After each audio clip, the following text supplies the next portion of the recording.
যেহেতু cricket অপারেশনসের chairman, আপনি মিডিয়ারও vice chairman, আগে চেয়ারম্যানের দায়িত্বে ছিলেন, মানে আপনি ক্রিকেটার এবং আমাদের সবার অভিভাবক।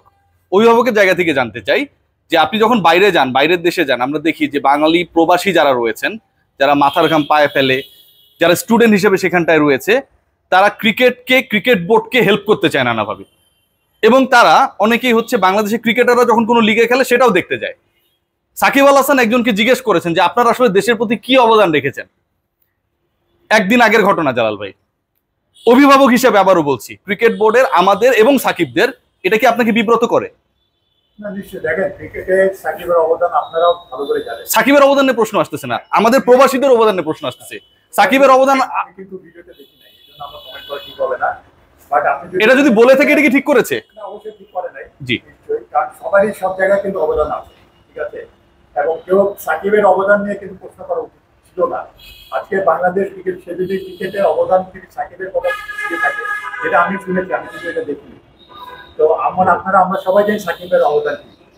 বাংলাদেশের ক্রিকেটের লেভেলে আমাদের কয়েকজন সিনিয়র ক্রিকেটারদের অবদান কিন্তু এটা অবশ্যই ওটা অস্বীকার। জালাল ভাই, আমি আপনার সাথে শতভাগ একমত, কিন্তু কেউ যদি এটা এক্সপেক্ট করে, আমি একটু এক্সপ্লেইন করি। আপনার ক্রিকেট দলের যে সদস্যরা, তারা সবাই বলেছিল যে ছাত্র বিক্ষোভটা হয়েছে যে যেন রক্তপাত না হয়, আমাদের সন্তানরা তোমরা ঘরে ফিরে যাও, এই আহ্বানটা সাকিবও জানাবে, এই এক্সপেকটেশন যদি কেউ করে, সেটার মধ্যে ভুলটা কোথায়?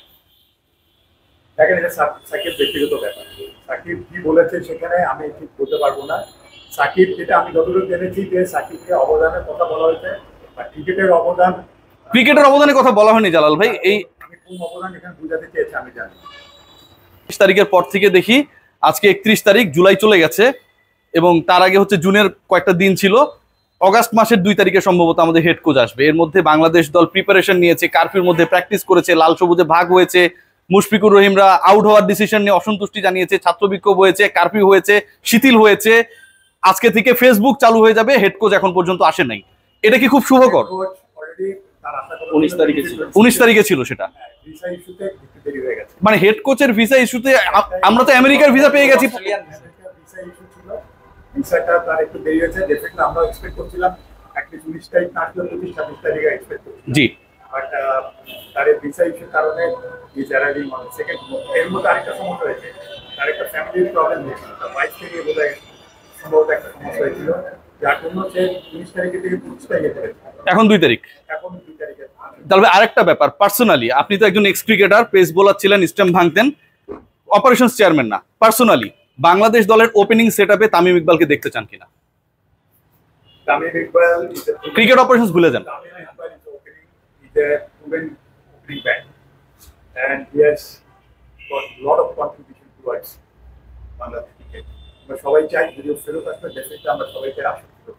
জাল ভাই, পাপন ভাই কয়েকদিন আগে একটা ইন্টারভিউ দিয়েছিলেন আমাদের সহকর্মীদের, এবং সেখানটায় ক্রিকেট বোর্ডের পরিচালনার সাথে যারা জড়িত, উনি বাদে বাকি যারা, তাদের যে রোল, তাদের যে কথা বলা, তাদের দায়িত্ব সম্পর্কে মিডিয়াকে ক্লিয়ার করা, কনফিউশন দূর করা, এবং তাদের মধ্যেই অনেক সময় কথা বলে তারা তাদের বিরুদ্ধে চলে যাচ্ছে, এই ইস্যুসগুলো খুব ক্লিয়ারলি তিনি বলেছেন। এবং তিনি বলেছেন, আমি তো খুব বেশি দিন নাই, আমি আশা করছিলাম যে আমি যেই সময়টায় মন্ত্রিত্বের দায়িত্বে তিনি চলে গেছেন, এই সময়টা আপনারা গুছিয়ে রাখবেন। আমি আপনাকে ইন্ডিকেট করতেছেন, আপনি কথা বলেন যথেষ্ট। সেই জায়গাটা কি মনে হয় যে বাংলাদেশ ক্রিকেট বোর্ডের প্রেসিডেন্টের ক্রীড়ামন্ত্রীর যে কনসার্ন, সেটার সাথে আপনারা ইউ গাইস আর একমত অর নট?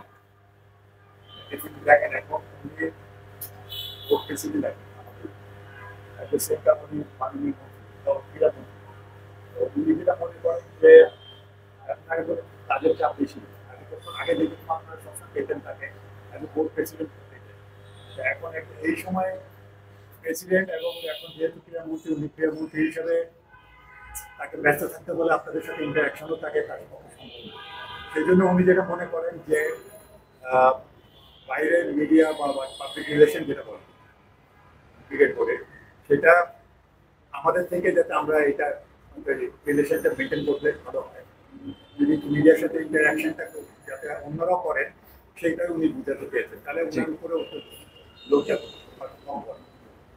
তো আমাদের এই যারা আমরা অলরেডি আমাদের এখানে প্রতিটি কমিটির চেয়ারম্যান যারা আছেন, তাদের কিন্তু অলরেডি একটা মিডিয়া প্রোটোকল আছে। তারা কিন্তু সবসময় মিডিয়ার সাথে তাদের ডিপার্টমেন্ট নিয়ে তারা কিন্তু সরাসরি মিডিয়ার সাথে কথা বলতে পারে। এটা কিন্তু প্রোটোকলে আছে। জি। আপনি চাইলে পরে যদি আপনি জানতে চান, সবাইকে অলরেডি এই প্রোটোকলের থেকেই কিন্তু প্রায় তারা মিডিয়ার সাথে ইন্টারঅ্যাক্ট করতে পারে। এতে কোনো সমস্যা